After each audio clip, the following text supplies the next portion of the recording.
Bonjour à tous, et bienvenue à notre revue de l'actualité béninoise. Aujourd'hui, nous plongeons dans les titres brûlants du Bénin.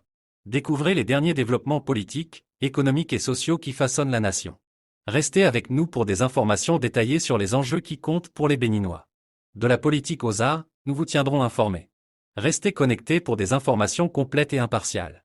C'est le moment de plonger dans l'actualité du Bénin. Et pour cela, je vous invite à vous abonner à ma chaîne, liker la vidéo et activer la cloche de notification pour ne rien rater de nos actualités. Il est clair au regard de ce constat que le gouvernement n'est pas la cause de cette cherté des céréales, prix des produits vivriers dont le maïs en particulier, qui est un aliment de base dans la consommation au Bénin, coûte extrêmement cher depuis quelques mois et met tout le pays en émoi. Du fonctionnaire de l'État au privé en passant par le citoyen lambda, tout le monde se plaint de la cherté des produits de première nécessité.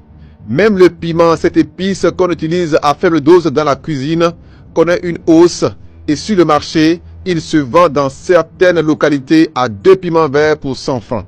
Une situation rarement sinon jamais connue par le Bénin. Pour beaucoup, cette cherté est à imputer au gouvernement qui aurait augmenté les taxes sur ces produits. Des allégations rejetées par le gouvernement qui a expliqué l'origine de cette hausse du prix du maïs et de certains produits de grande consommation.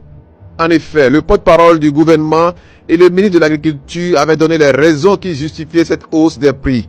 Et c'est cette cherté qui a justifié la marche des travailleurs le samedi 27 avril 2024, comme le justifie ici l'ancien syndicaliste Pascal Todino. Moi, je vous donne 2 exemples. Moi, je prends le maïs Botoka à 3700 francs. Mais aujourd'hui, c'est à 9500 le maïs. C'est pas la vie chère, ça. Le gari, ça c'est la substance même de la ration alimentaire de nous qui sommes issus d'ici. Le gari, le tongoro était à 300 francs. Aujourd'hui, c'est à 1200. Et vous dites qu'il n'y a pas la vie chère. Quand c'est mauvais, il faut dire à son ami que ce qui se passe là est mauvais. Je le dis à haute voix, Excellence Monsieur le Président de la République, c'est mauvais d'interdire les marches. Mais en silence, la raison qui occasionne cette hausse des prix se déroulait et se déroule encore au vu et au su des Béninois. Personne n'a voulu croire le gouvernement et pourtant, il avait raison. Le gouvernement avait vu juste. Tous les jours, le pays se vide de ses céréales indispensable à la consommation. Le constat se passe sous nos yeux à la frontière Bénin-Niger. Une sortie à grande échelle des produits vivriers qui ne dit pas son nom. À l'embarcadère du fleuve Niger dans le village Tunga de Malanville, des camions chargés de sacs de maïs déchargent au bord du fleuve Niger côté Bénin, puis ces produits sont embarqués dans les pirogues en direction de Gaïa au Niger. Et ceci se passe tous les jours depuis la fermeture des frontières. Le même phénomène s'observe aussi à Mounet, un autre village de Malanville, plus en profondeur, non loin de la base de la marine militaire béninoise. À Madekali, frontière, Iloua, Bénin, Nigeria. Également à Segbana, une autre frontière entre le Bénin et le Nigeria.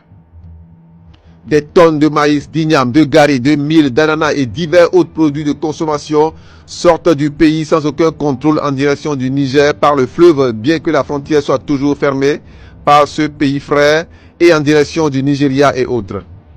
Cette situation fait que le flux des camions qui transportent ces céréales du nord vers le sud du pays pour alimenter les villes de la partie méridionale s'est drastiquement réduit et la conséquence est que ces localités ne sont plus suffisamment nourries.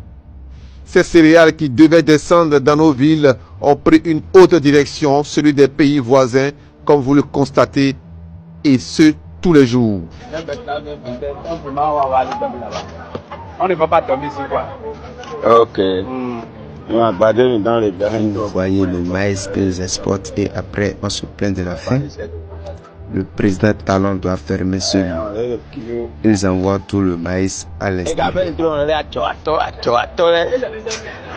Si autant de maïs et autres produits sortent sans aucun contrôle du pays par le fleuve comme on le voit, qu'en est-il des autres frontières qui ne sont pas connues? Si ce qui se passe à ces frontières se déroule aussi au niveau d'autres frontières, le Bénin ne pourra pas supporter cette sortie massive de ces céréales et connaîtra forcément une pénurie qui risque d'avoir des conséquences. On comprend maintenant pourquoi le président Patrice Talon voulait barricader les voies non officielles au niveau des frontières. À cette allure, si rien n'est fait, le pays sera vidé avant la saison des récoltes qui est encore bien loin. Il est clair au regard de ce constat que le gouvernement n'est pas la cause de cette cherté des céréales et autres puisqu'il ne fait pas le commerce du maïs. Mais c'est plutôt les commerçants et certains producteurs véreux en quête de plus de profit qui occasionnent cette sortie massive de ces produits du pays.